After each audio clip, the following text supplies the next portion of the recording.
Yeah, so I feel like podcasts for the past few years, especially during the pandemic, I read a lot of stats about how podcast listenership increased during that time. I feel like it's become a more like must have, must do type of strategy for businesses where they're like, oh my gosh, I have to have a podcast because my competitor has a podcast or something. And I think it's really easy to fall into that trap.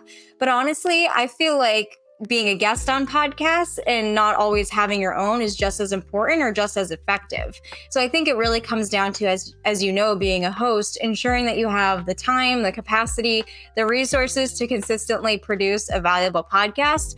And so if you feel like you can't necessarily commit to that, or if you feel like you can't necessarily produce a podcast that's different than what others in your industry are already doing, then it might be best to kind of take a step back and table that idea until you're sure that you're able to move forward. And probably research it and see what they're actually doing. Maybe listen to a few episodes and be like, well, they're not really doing that great in the pod. They're creating it, but it doesn't seem like it's doing that well type of thing. Exactly. And this can relate to podcasts, but honestly, it can relate to everything in marketing. You also have to think about what mediums your ideal clients or customers are using to find you. So if your ideal client isn't going to find someone like yourself by listening to a podcast, you might not necessarily want to take that time to produce a podcast if it's not going to bring you the results that you're looking for.